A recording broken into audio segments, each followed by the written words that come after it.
What's going on? Celso Hey, Oliveira here. We are live. Believe it or not, we are live this week, keeping the promise of LAFC News Weekly. That's what we do, section 128. I'm here with Eric Holstrom, and we have a show for you. We're not going to necessarily recap Portland as much because that was a while back, but we have to talk about DC United and the fact that we have a match all the way in the East Coast next weekend. So we got an international slot that opened up as well. So some people believe there's still more players to be signed during this window. And Igor Jesus looks like he might be ready to come back after a whole year out. So a ton going on around the LAFC world. You know, it almost seems like very long ago that we put 34 shots on Portland. I had to read that again, and it still really came up with a draw. So, Eric, I go to you, buddy. How are you doing? I know you're also away in business, one of the reasons why we had to move the show. So, thanks for being here. But how are you more than anybody else? good man, good. All the way across on the East Coast in beautiful Raleigh, North Carolina. And as I love to just watch soccer games wherever I am, it just so happened that Angel City was here playing the NC Courage. Unfortunately, they lost 2-0, but nonetheless, it was fun to get out and enjoy a night of soccer. So here I am. My internet reception may be spotty, so if I lag out, we'll just work with it, and it is Work what it with it. is. Yeah. Work with it. Wake Mad, baby. I've been there. I shot a game there. The Courage. They just transferred the Brazilian girl to Europe for a very much large sum of money. So, of course, that segment of soccer is growing a lot in the They're a good nation. And team. it's good that you got to see them in that stadium. It's a cute stadium. It's a great area. I'm glad that you got to have that experience. But we're here to talk about the big boys, Let's do it. LAFC, dropping to 6 in, we say, supporter shield. So I like to just see how we're doing against the rest of the pack. But I don't want to start with Portland. I purposely pushed the DC United preview here first, Eric. It's going to be our first topic of the day.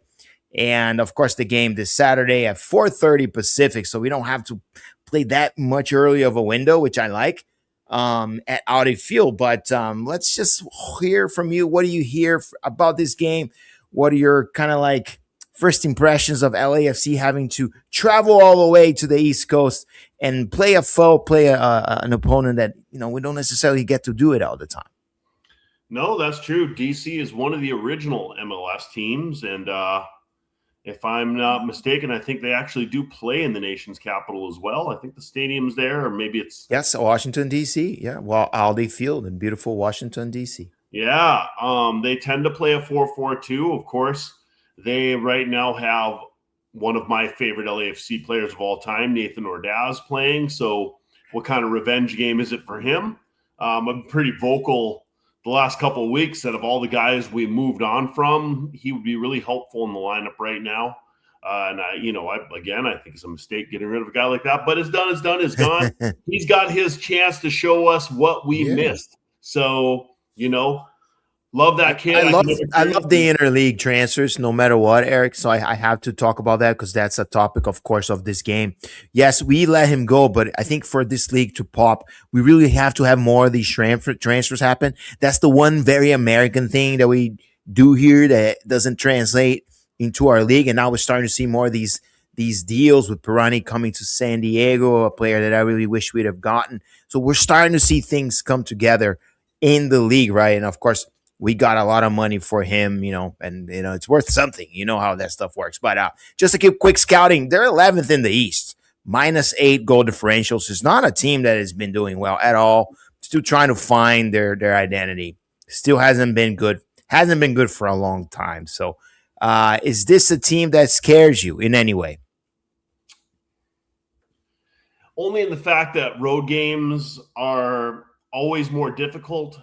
And the other thing is just kind of how we've been giving up goals lately.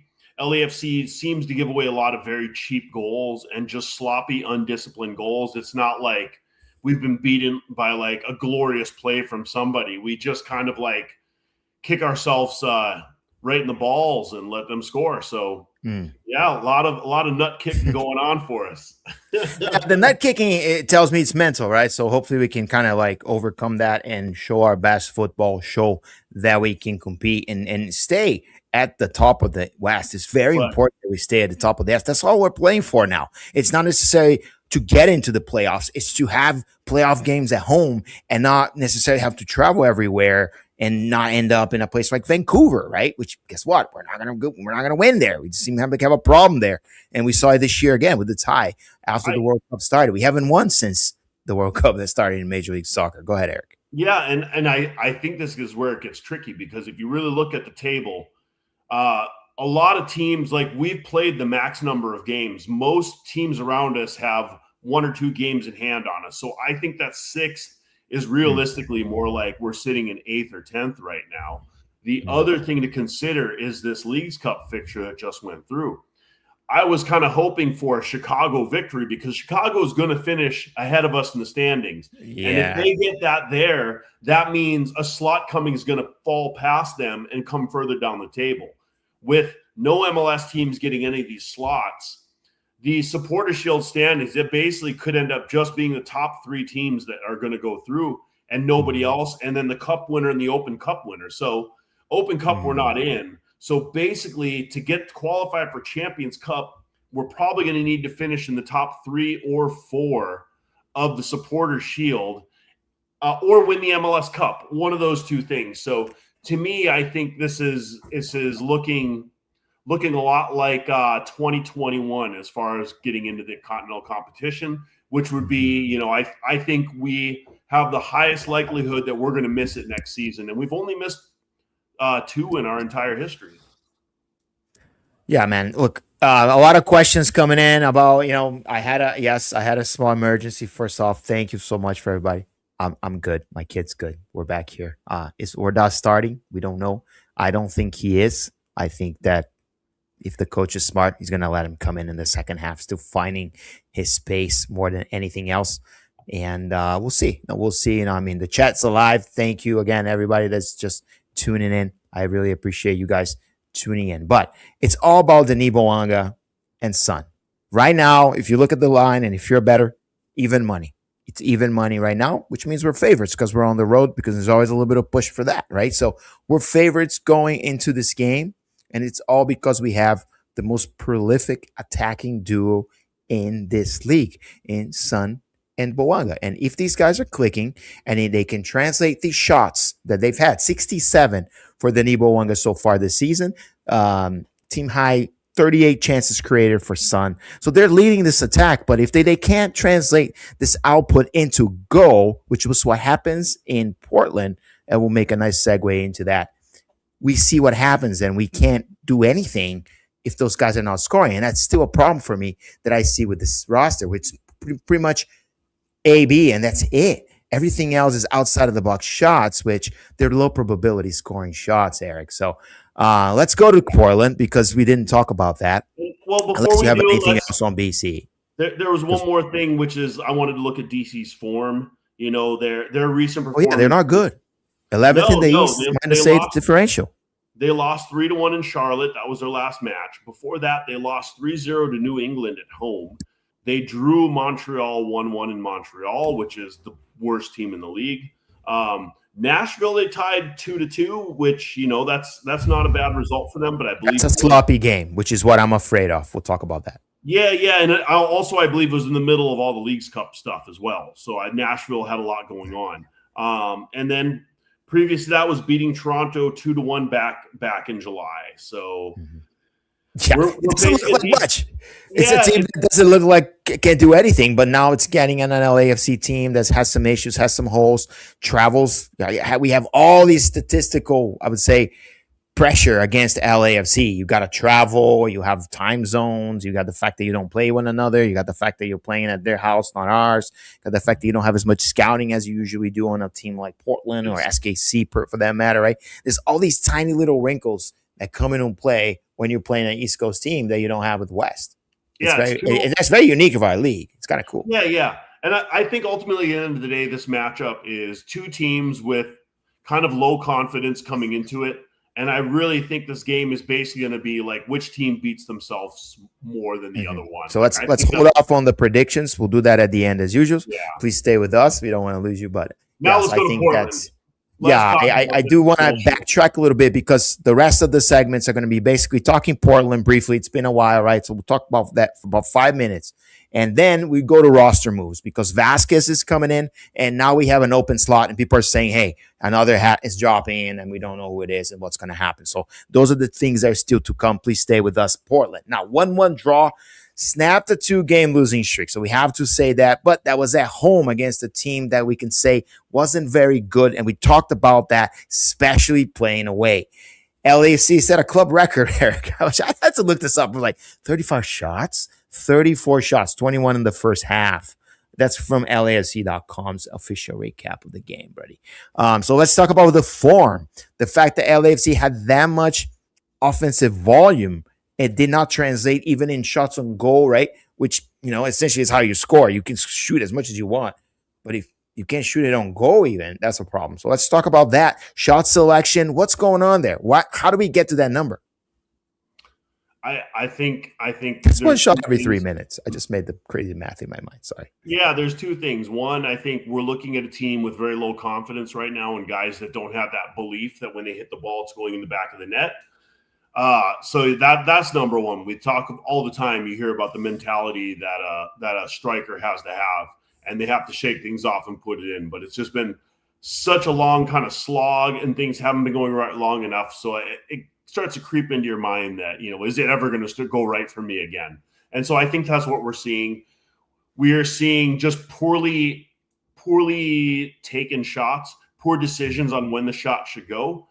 Mm-hmm. A lot of guys, we saw, Sonny hesitating too long and taking one touch too many with the ball and giving a defender a chance to come in and deflect it. We're seeing that, or we are seeing them kind of move the ball around the outside of the box, which is what we always see when they're not doing well, and kind of lump in a cross that the defense clears and somebody takes it on the volley from 26 yards out from net through traffic. And, that's kind of it. So those are the kind of shots we're getting, as you said, very low probability. And, they're almost like gambler shots. Like those are going to go in 1 out of 99 times. So I guess if they take 35 of them, that's like a 1 in 3 chance. Maybe that one of them will randomly. It's not the way, right? And I think that's where coaching matters because you got to find something that works. Now, the kryptonite of this team is early scoring. If someone scores on us early, the reaction power, it's the paralyzing mental state that you cannot overcome. It's too much for this team, and it's happened over and over again. Once again, Portland scores in the 4th minute, which is eight is criminal. You let them score in the 4th minute at home. That's mental lapse right there. It's mental lapse number 1. Bouanga takes then like 80 minutes and 30 shots, as you said, to get one in, right? And that's the game. That's the game script. But let's talk about the lack of, I would say, reaction power of this team. I don't know why, and I don't remember the last time that we won a game when we started behind. And it doesn't matter who it is, it's on the other side. It could be a fragile Portland, a horrible Toluca side. Maybe it was CCL at some point against one of those bad teams. I think it was. But those are the types of inefficiencies that I see with this team. Yeah. We cannot seem to overcome adversity very well. Well, I will tell you this. The last time that we won a game from a losing position was last year under Steve Cherundolo. Mark Dos Santos has, this season, LAFC has never won a game where they were behind, where they were trailing. And Mark Dos Santos has only been coaching for this year. So that's a problem. The other problem, again, like I said, with the cheap goal and going down is it allows the team we're playing to change their strategy. Everybody has realized at this team that LAFC cannot break down a low block. No. We also we're very inefficient on set pieces. We don't score on set pieces. We don't score on corners. We don't really score on the run of play. They basically just sit there. They clog the middle, and they make us push the ball down to the sidelines, back to the middle outside the box. You know, we've had to pass it back to midfield, down the sidelines. We get nothing in front of the goal. They don't leave us anything. If I'm LAFC scouting department, I'm literally going on Claude to say, hey, find me the best player against the low block that is available right now, because you're absolutely right. We are lost against that type of play, which I attribute that we don't have a piercing player that can actually dribble like maybe Brian Rodriguez did. Again, maybe people don't like that comparison, but someone that can clear a shot for someone else, right, after the dribble. That's something that Brazilian players do really well, or why we might be hearing the cry for the 10, right? Because the 10 has that vision and he can clear someone very quickly and find the open space. So it makes you wonder, what kind of moves will the scouting department prepare, right? Well, what kind of analysis will the scouting department prepare for JT in order for him to sign a player, if that's indeed what we're doing with this open spot that we have, right? I think the only guy we have that can really we have two guys that can take. Well, Martinez is the guy, but he's hurt. I'm not counting him. Martinez is the difference maker for us. When he's in there, everything clicks. Eustáquio was the other difference maker, but the sample size with him in our team was too small. But I feel like if he was manning that midfield with Martinez healthy on the right, we would have been a different team. We will be a different team if those guys would have been with us. Yeah, no, all I'm saying is we only have two guys that really can beat guys one-on-one consistently, and that's Martinez and Bouanga. So, well, Son, right? I don't think it's the one-on-one ability, but if Son is open in a spot and he can shoot, this is what we may not see as much. And he might be a product of Bouanga taking too many shots. And whoa. Bouanga scores a lot. But that man leads the league in shots. I hit a nerve with Eric. Go ahead. It's not a coincidence. Like, I know you don't have the stats for this, but how many of Son's shots are blocked by outfield players? You know, because they scouted that. It's a scouting decision. No, it's not. It's not a scouting decision. It's a tactical decision that, just like in everything, the enemy gets a vote. The other team gets to decide how they're going to put their defense out against us. And right now, that defense clogs the box. When they get an early shot, they know we just sit back now.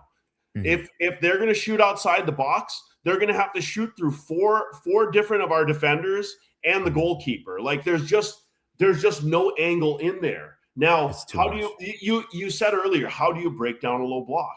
There are ways to break a low block. One, you have to switch really fast, and you have to pull guys out and create overloads, which gets harder when guys are closer together.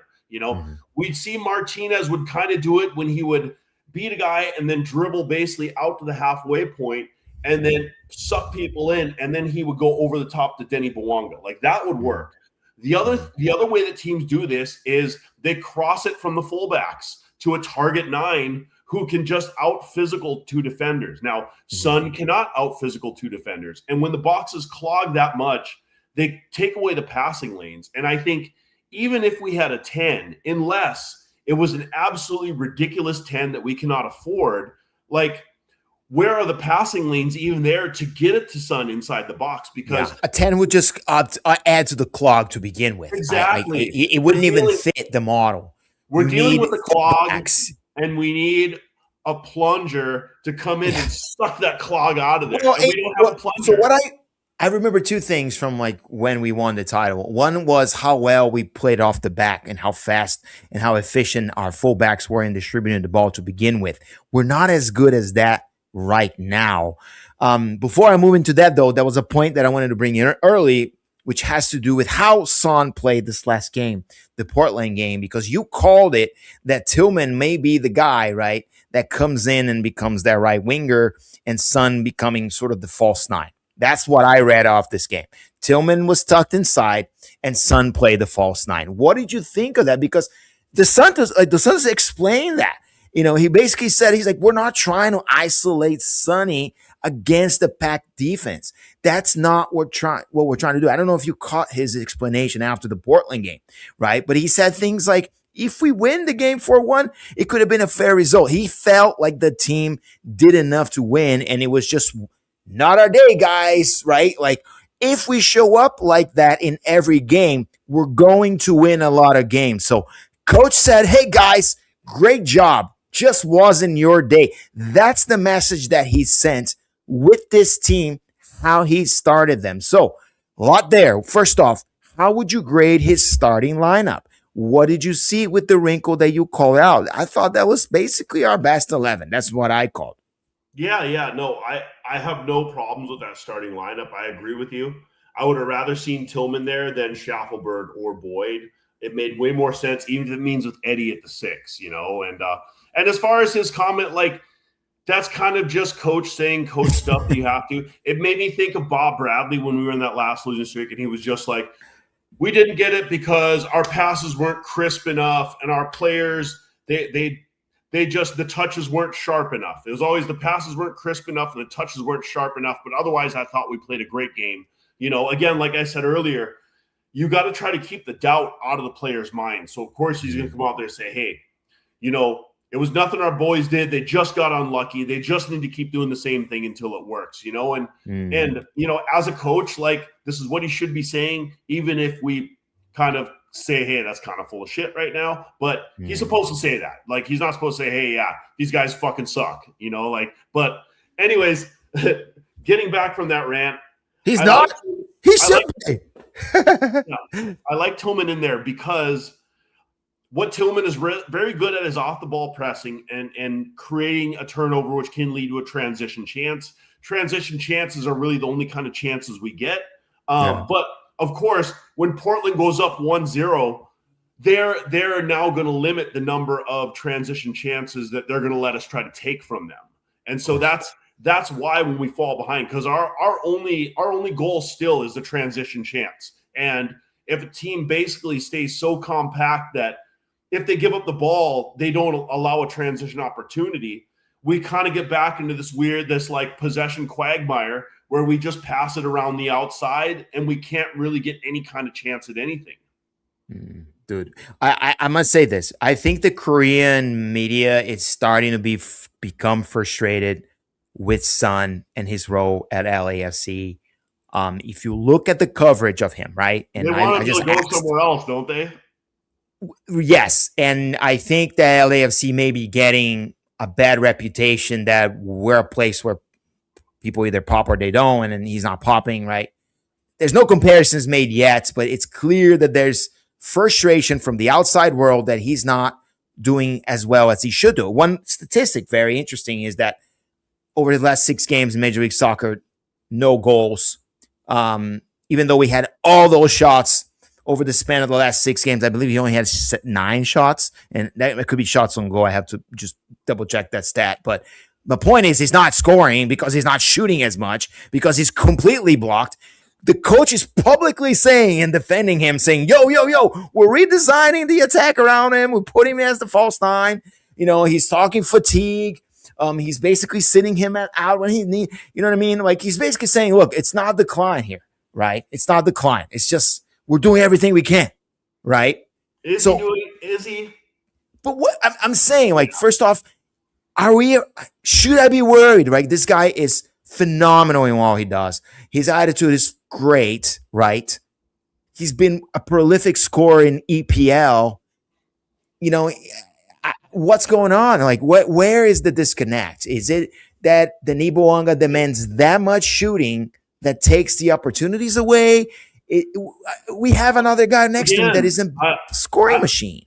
Again, I will say the same thing that I just said in the last little segment.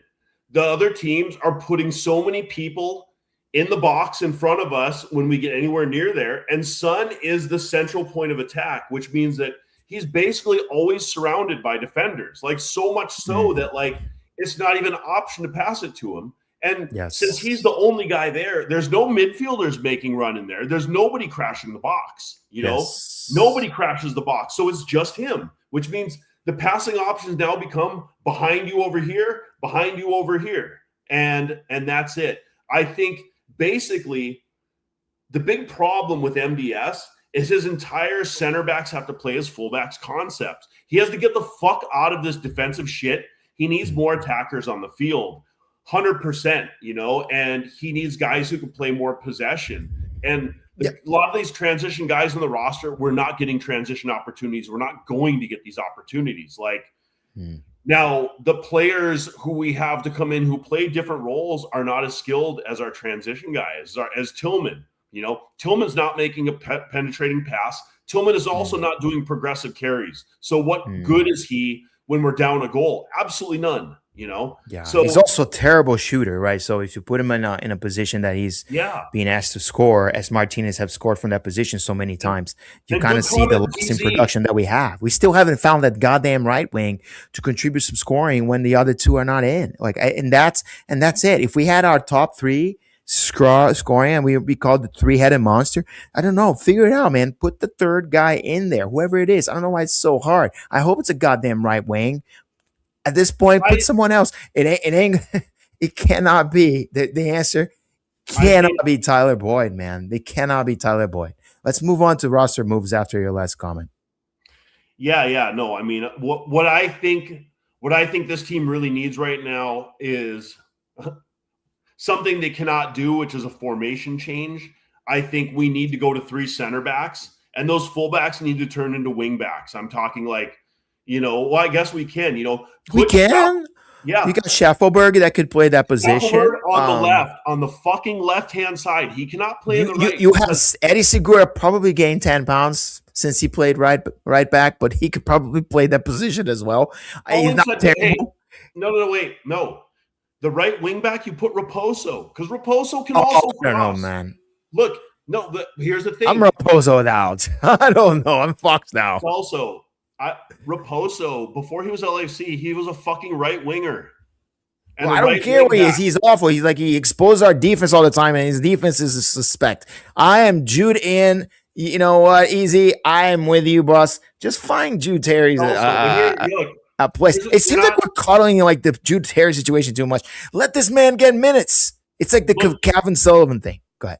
Again, because you're going to talk shit about Raposo. Sure. His defending is fucking terrible. That's why you don't play him in a defending role. With a 3-back. I got you. I understand. 3-back. Look, here's the other thing. What's the only crossing goal that has happened on our right-hand side? It was Raposo, and he saved our ass. It was an early cross. If you put Schaffelberg there on the break, he's left-footed. He can't cross while he's running the early cross. He has to stop, turn around, the defense gets back. Raposo can make that early cross over there. So, and also when he's in the final third, like he can go around people as well. So I guess it's what we got. It's what we got. We got to roll with this guy.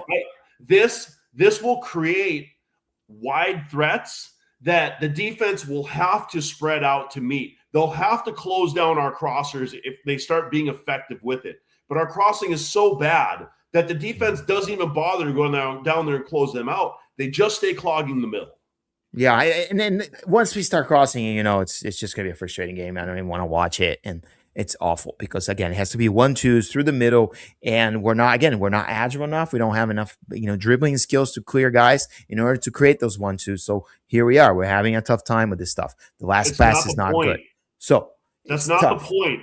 The point is that we're too one-dimensional. We have to create other angles of attack so that the defense cannot just sit and stop the only one thing that we do. And now let's see what kind of team comes up against DC. I have a feeling that we might have seen a very different LAFC had that not early goal contaminated our tactics and our mindset, right? So once that early goal went, there went our tactics for the game, which again, it goes back to being mentally strong. Don't concede in the first 10 minutes. Play boring ass football for 10. Be more, can understand the tempo of the game. Defend very cautiously within that. That goal could have been avoided, in my opinion. I think it was just a little bit of a mental lapse. Kudos to Portland for getting the points and we salvaging at the end of what could have been a loss. I told you, fuck, here it comes. It's going to be a loss. But both of us called it a tie because we thought this team's not right. Portland's a little bit hot. So we kind of saw it coming as well. Like, it's not like it came out of nowhere. Like, whoa, where did that come from? Partially why I didn't want to have a show on Monday because it would just be us like shitting on the team over and over again. Like why? Yeah. Now we have some moves to talk about, which is why I wanted to do the show on Thursday as well. Because first off, LAFC signs Sergio Vasquez, 22-year-old from Ecuador, permanent though through 2029, 2030. So this is a big sign. It's not some small bullshit loan or anything. This is a big thing. It's an all international spot with a U22 slot attached to it. I love it. Big big heat map for this guy. The lung type of heat map, box to box dude. Doesn't back down against good competition, even though someone will say Ecuador's league is not good competition. Guess what? When they played Barcelona SC, which is their Barcelona, it didn't do so bad. His rating was one of the best in the team. So you got to look at some of these little wrinkles, right? But yeah, he's playing for a shitty fucking team, and we did not. Barcelona SC gets destroyed in Libertadores. Well, I don't know if they would get destroyed in Major League Soccer, even by LAFC. So that's really the measuring stick for a player like this. So if he's sticking out against Barcelona SC, I think he has a chance to stick out against us. Because what? Igor Jesus, even though he's coming back, we can see that he's coming in. Again, he's more of the 6'2". He's not necessarily your box-to-box guy, but he's hoping to be back. We thought he would be seeing him back for a Leagues Cup. He's had a setback, but it looks like he may be back soon as well. But let's go back to Vasquez and the big picture of what does that mean for LAFC as a roster, and what does that mean for Igor Jesus? Does that mean that he's now someone that we're not looking at it as closely for our future? Because it seems like there's a lot of overlap with Igor's, no? There is. I think a couple things about this. One, Vasquez looks very good. If you watch his highlights in the Colombian League, Ecuador League, he has some very nice cutting passes. He makes some very nice passes up into the attack. It is the Ecuador League, but he does have some nice passing. We'll see how it can translate out. What this does for Igor Jesus, and we've heard that he was injured. Josh Gross reported today that he's back starting to train. He just needs to get his fitness up. So it sounds like Igor Jesus might be returning soon. So that's good. We go from no 6s to 2 6s, but we have seen we have seen MDS once or twice this year roll out the 4-2-3-1 with the double pivot. So if we have Igor Jesus, assuming that he gets the form he was before he got hurt, which Igor Jesus was a very, very promising player before he got injured in Dallas, which was the Sun Heung-Min debut as well, was in Dallas, I believe. So that's the same. I remember that. We were there. We were there. So this does give us the option of playing with a double pivot. And when you have 2 6s back there, that next midfielder now becomes like a 10 that plays behind whoever your 9 is. So it does give us options, especially if Jude Terry can start kind of more becoming a 10, or we end up picking up somebody in the offseason who can start making those passes. This will give us more options. And also, it seems like Vasquez can play in an 8, which makes him versatile, very important for MLS. So I think he can play on the field with Igor Jesus. Also, if you look at our existing guys between Tillman, Delgado, Chonier, not so much Chonier, but Tillman and Delgado, I feel like, they need some help. It's kind of getting stale. Yeah, and you would wonder if any of those guys have a target or anyone wants them, or like Tillman particularly. Is that it for him? He just wants to be an MLS lifer? Or does he want to go back to Germany? Like, what is that dude's aspirations? He's been an LAFC player for a long time, and is there a development plan for him, or is he just going to be that guy that keeps giving us cheaper contracts until he retires, like Lodero style? You know what I'm saying? I know. I think Tillman, that keeps on giving. No, Tillman is a domestic player. He's a good move. He's a good player.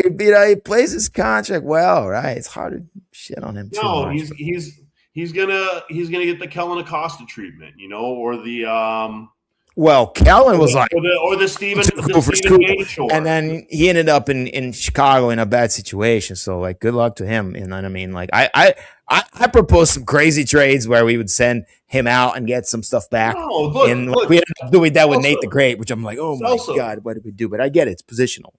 I know we get a little bummed on Tillman, but I will bet you there is a team in MLS that will give us $1 million transfer fee for him. Yeah, we know that because they feast on our trash. Let's just be honest. They feast on our trash. That's how this freaking league works. Sorry, I'm backtracking here, man. Backtracking here. One other question about this whole transfer thing, which is this another wrinkle, right? We just suddenly have a international spot that we pick up this year from Philadelphia for $250,000 in GAM. That's not nothing. So expires in 26. So I don't know unless it's one. It's not for Vasquez. It's not. I looked. So there's no name attached to this thing. So if you're in the chat, let me know what do you think of this? This is the question of the day, I guess. And to you as well, like what do you make of this? Some people on our chat, right, are saying, here comes a hat, here comes a hat.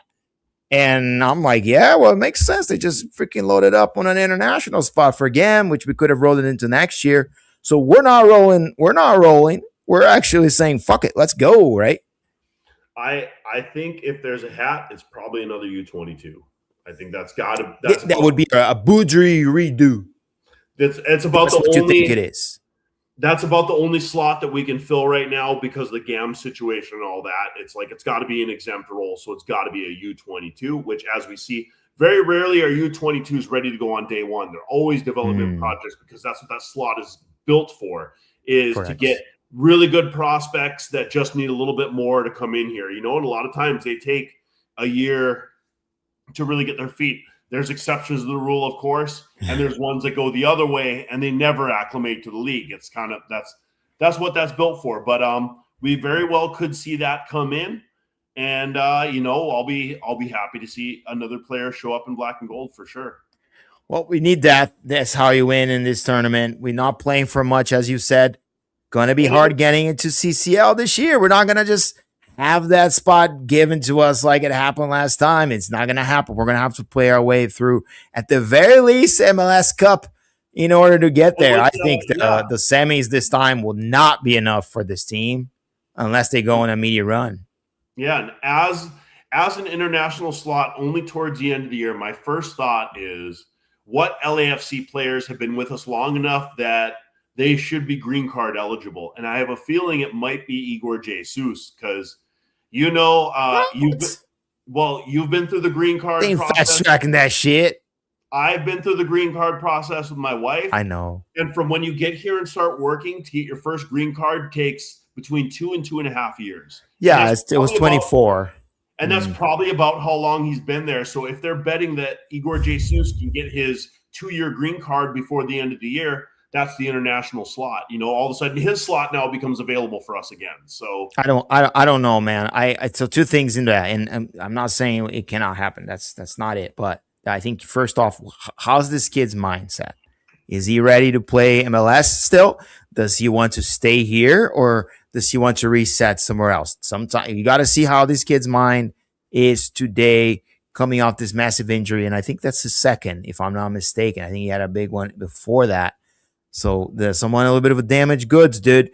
And, LAFC may be looking at this and saying, I'm not sure if this is going to work. There's injury-prone issues here, and now we have this other guy from Ecuador that we really like. So it's really going to depend a lot on Vasquez and what he brings. I'm excited. I think he's a guy that can plug and play. I disagree, even though he's only 22 years old. It's someone that's been playing consistent, had played already 2,000 minutes this year. So he could plug into MLS roster and give us quality 60 minutes in the midfield. Certain position in the field, I know you need more time, but I think some guy that was playing Libertadores or like playing teams that are in the Libertadores cycle should be able to go day one in MLS and give us at least a good shift of 30 minutes, which is what we want. We're not saying it's going to change much, but, we really need someone that has to be, ready and gives us 30 minutes. That's all I want. And I think Vasquez can be this dude. Yeah, right, yeah. Man. No, I agree. No, but I don't think that means Igor is going to be gone. I think you think they're going to continue to develop him.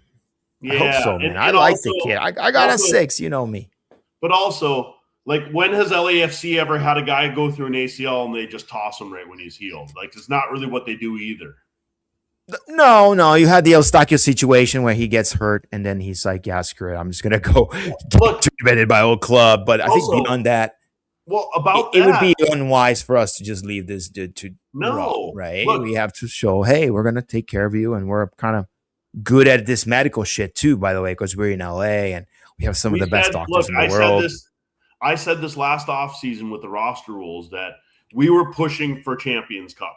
I've always said when you push, you throw your money in, and when you're not, you roll over the GAM. You go with low contracts, and you accumulate rollover GAM till you get $3 to $4 million, and then you blow it in 1 year.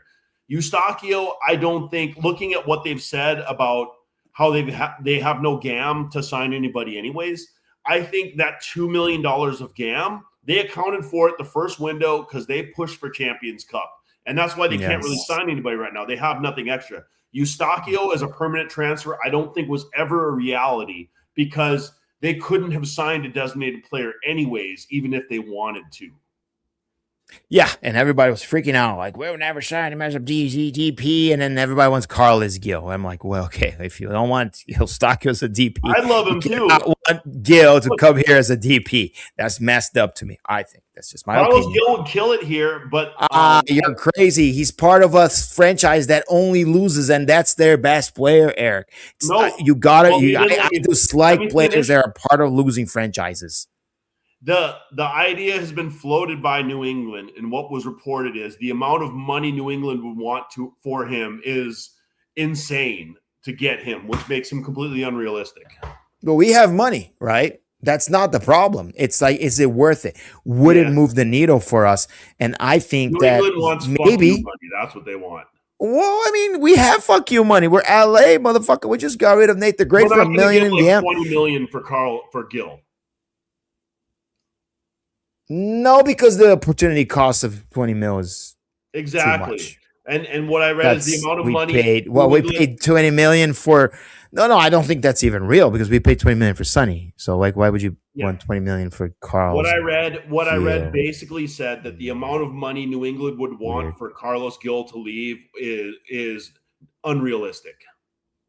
Okay, well, then it's a moot point, and so as Eustachio. So we're gonna roll with Sergio Vasquez and whoever they signed. Is that a Belgian player? It looks like someone from Belgium is in the run. I took a read at the guy. Don't know who he is. I do have someone on my team that knows a lot about the Belgian Football League and their players, so I'm going to get some good scouting if indeed it's that guy. But first, we're not going to probably know about this for a while here as we, they prepare the deal or cook whatever they have to cook. Let JT cook. But I have a feeling it's going to be someone very kind of meh that we're going to have to look up and say, who's this? Once again, just like Vasquez, like, who's this? Who's this? Huh? Where does it play? Where does it play?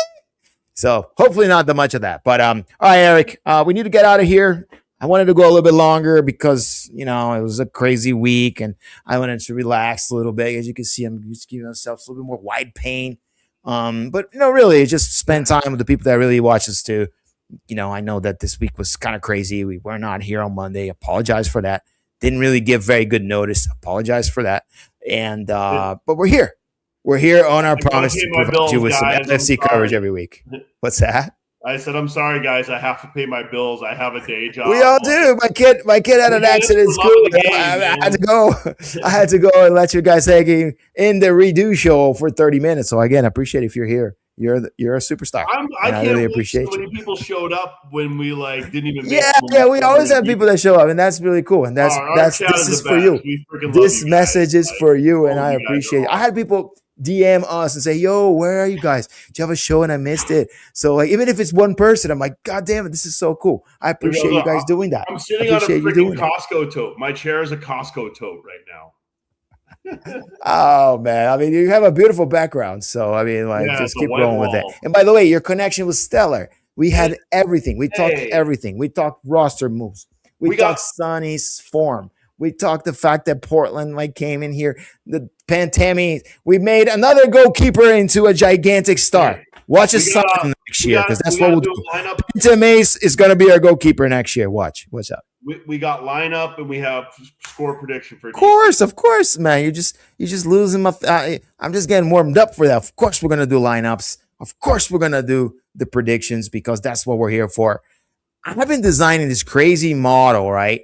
That it takes in consideration a lot of the historical, I would say, results of Major League Soccer, and the conclusion that the model gets is that MLS is just a really hard league to predict because of how the roster is composed, the fact that you have parity, and the fact that we have such uniqueness in traveling and some of these things. So we have travel to deal with. We have, weather. It's usually hot around this time in DC. I haven't checked this, if it's going to be a factor or not, if it's rain or not, right? But LAFC is going to be an outdoor stadium in the East Coast. after 3,000 miles travel. Eric, give me your prediction for this game and who starts for LAFC against DC. And tell me who's going to start for DC as well. Do you think Nate the Great will start? Oh, for sure they're going to start Nate the Great, and Nate the Great's probably going to score a goal. But the law of the X will hit us again. So here's the bet. I'm going to bet a little goal by him for sure. If Nate scores, he will not celebrate. I guarantee you he will not celebrate. Well, I would not either. Even at home. It's too soon. Too soon.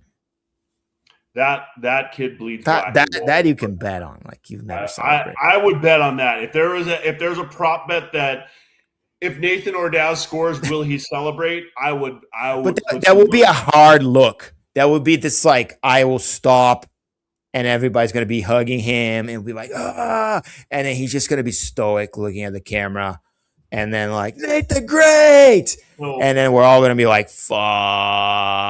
Watch, it's gonna happen. And I'm going to pull this clip from what I said, and we're going to cry together on Monday. Hopefully Monday. Well, go ahead. Go ahead with your prediction, Eric. Yeah, I did see, I think, on the injury report that Schaffelberg is questionable. So, okay. So that's picked up a knock. Yep. Martinez is still out. Jesus is still out. So the hamstring, as we feared. So again, I think our timeline of 4 to 6 weeks is right. It's going to be Sheberko along Porteous, although I could see Tafari coming in and letting Porteous just rest because that guy has been putting in a lot of minutes. And on the right-hand side will be Hollingshead as usual. The midfield is going to be Tillman, Delgado, and I think this is a good Jude Terry start for this game, honestly. So I'm going to say Jude Terry. No, it's going to be Chonier. They need the win. Chonier for sure. Yeah, it'll be Chonier. He's one of the must starts for MDS now. Chonier doesn't leave the lineup. Up front is going to be Bouanga. It's going to be Son and Tyler Boyd. Yep, I'll go backwards. But sorry, go ahead. Let me tell you the lineup that I would love to see. All right. Assuming everybody's healthy, my ideal roster right now would be the back line would be Tafari, Long, and Porteous. We would have Schaffelberg as a left wing back. We would have Raposo as a right wing back. These guys wouldn't be doing that much defending, just pace merchants.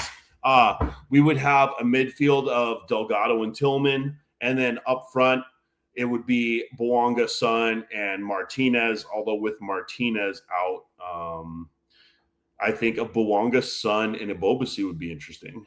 Ugh. Here it comes again. Well, if we have crossers, Jeremy is broken. Sorry. There you go. That's what I would love to see. Anyways, but for my first lineup, which you actually would prefer to see a Bobasi in there as a starting lineup. Then we have Schaffelberg and Raposo as wingbacks. Yes, I want because we talked about that. Yeah. So if you're just getting here, like listen to that part of the show because it's interesting. Eric and I talked about how if the team played like a true 3-5-2 with wingbacks, it would look different and it would change the shape of how this team works, right?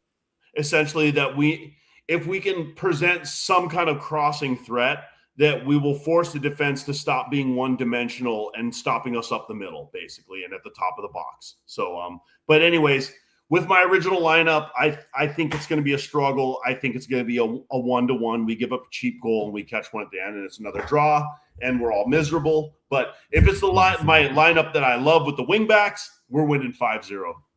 5-0, man. So, we're here first.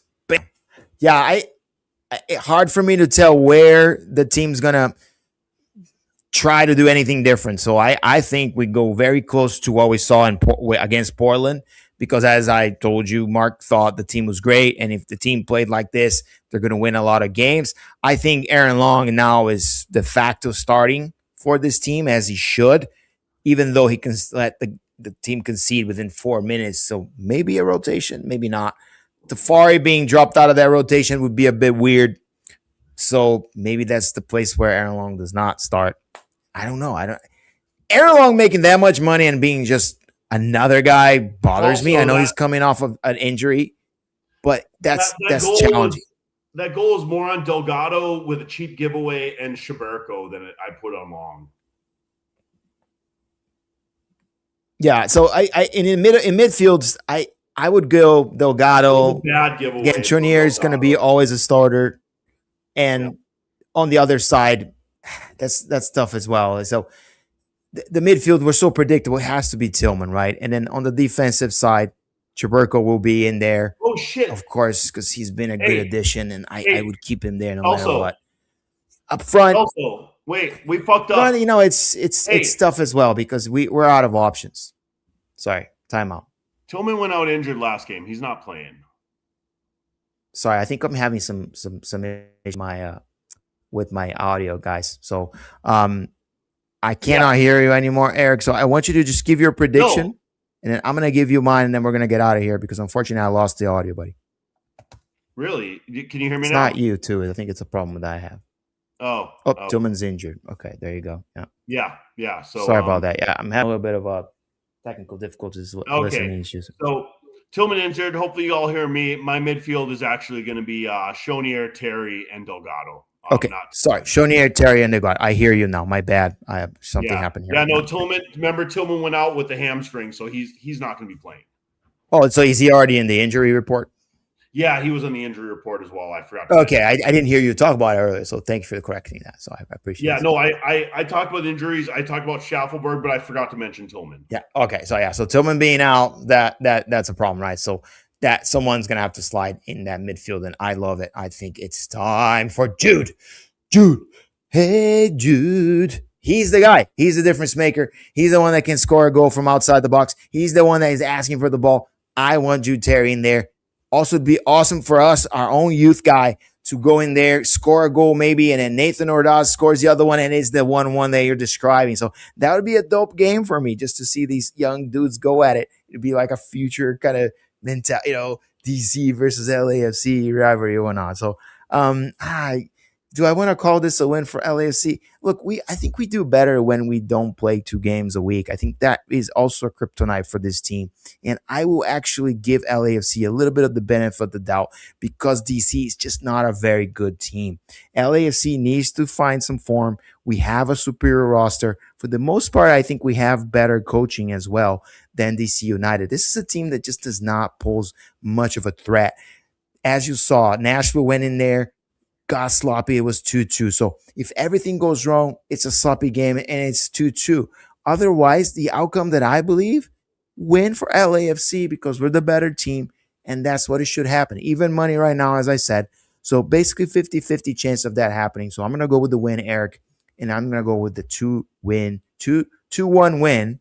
But Nate the Great leaving his mark, but not being enough for LAFC. Coming up with the 3 points and us talking about a win on Monday. That's what I have going on here with this game. So that's the end of our show. 53 minutes today. Went a bit longer. We rambled. We complained. We talked rosters. We discussed stats. Exactly. So we did a little bit of everything because we've been doing 2 shows and we wanted to put a lot more meat in this bound. What's that? I said muito professional. Exactly. Very professional of us. But guess what? This is our spit. We do what we want. We show up. We give you content. It is LAFC content, and we do it weekly. That's the promise, and we'll keep delivering until the end of this damn season 2 of this podcast. All right, we're getting out of here. Thank you so much for listening, and subscribe if you can. Thank you. It helps us tremendously if you do so, and like the video as well because it makes more people get to see it, and if they like LAFC, they get to hear 2 of us talk about it, which is important. So thanks again. Eric, are we coming on Monday or what's going on? Are you back in the saddle or what's going on here, buddy? I had to Monday show. No, I had to travel.